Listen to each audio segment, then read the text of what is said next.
Who is going to win the Six Nations? Well, who do I think is going to win the Six Nations? I'm going to tell you my opinion a bit later on in this video. Six Nations starts tomorrow. It's always one of the highlights of the sporting calendar. And first weekend of February, you know what's coming. Get excited. That's all I'm going to say.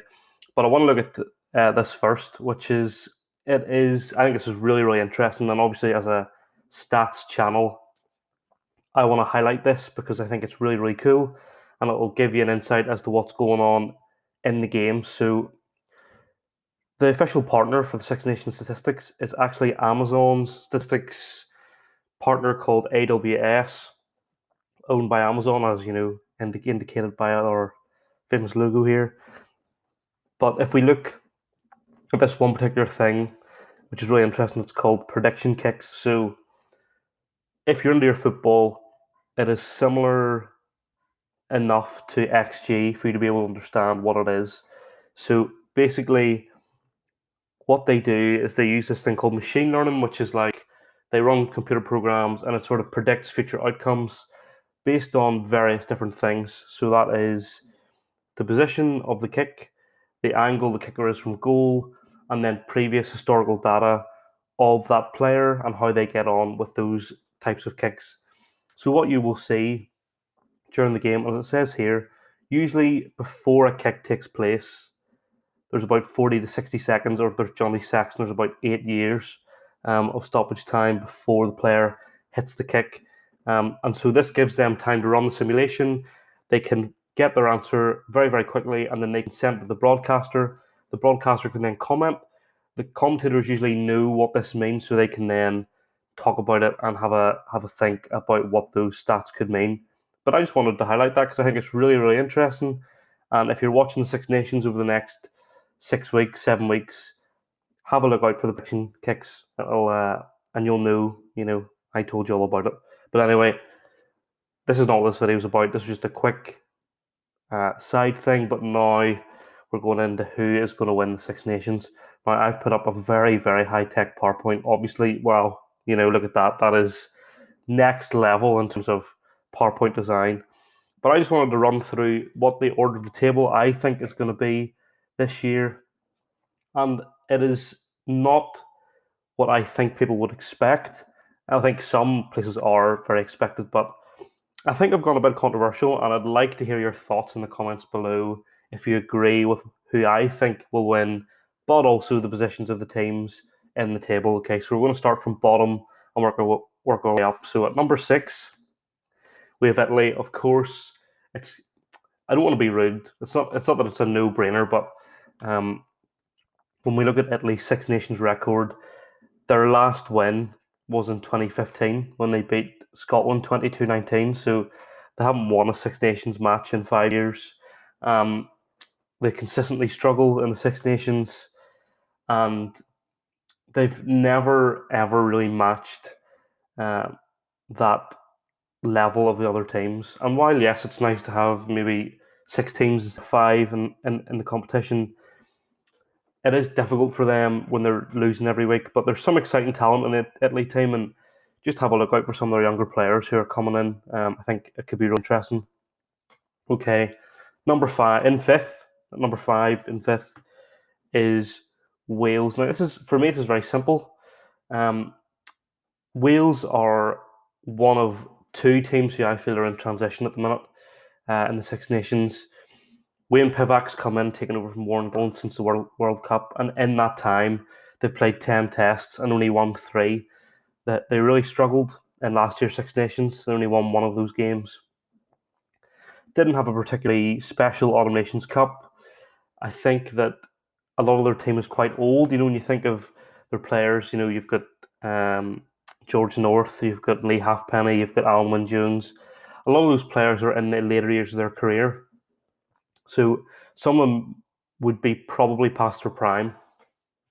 So in my opinion, I feel this is going to be Wales' last transitional season, and they're going to kick on then from next year. But I do feel that this could be a difficult competition for Wales.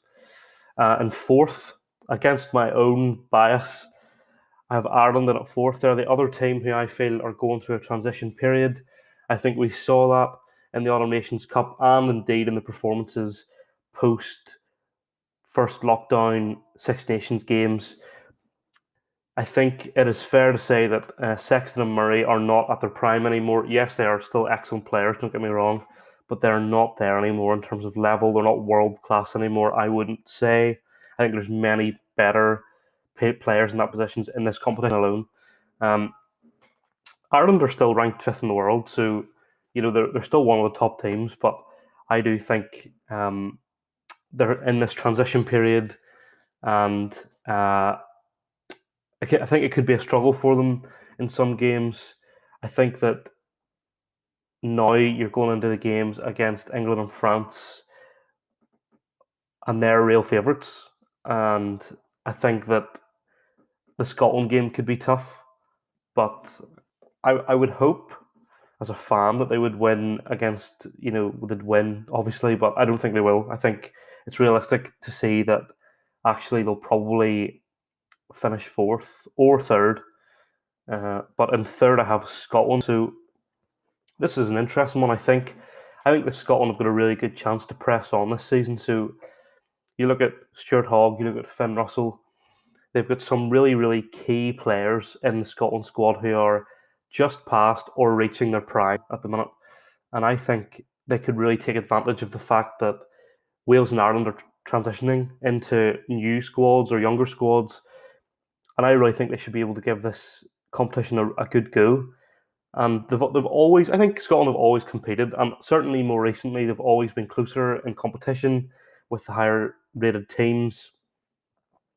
But I get this feeling this season that they could do better than people expect, which is why I've put them at third, which is maybe a bit rogue. But let me know, would you put them in third, or am I being silly? I'd be really interested to hear your thoughts. Okay, so we've got two teams left. We've got England and France, and at second place, I have put England. And I think with England, what is there to say about England? Under Eddie Jones are always the favourites in any game they're in. Maybe apart from if they're playing the All Blacks, they've got some unbelievable players. You look at Owen Farrell, who is actually playing 10 this week against Scotland for the first time since the Rugby World Cup. George Ford has been put on the bench, and the reason that is that Eddie Jones wanted more physicality in the centre, so he's playing two out and out centres at 12 and 13, and Farrell's been moved back into fly half at 10. I wouldn't be surprised if Ford came back into the team against maybe the less physical teams, certainly Italy anyway. I think that Ford and Farrell have probably one of the best 10-12 partnerships in world rugby, and I think that England are always a dominating force when it comes to rugby, so I wouldn't be surprised if they finished first or second. I just personally feel this season that they'll finish second because I think that France are going to win the Six Nations, and let me tell you why. Okay, if you fancy playing a game of Six Nations Bingo, if you watch the France Italy game tomorrow, let me know on Twitter or Instagram or Facebook or anywhere that I'm on.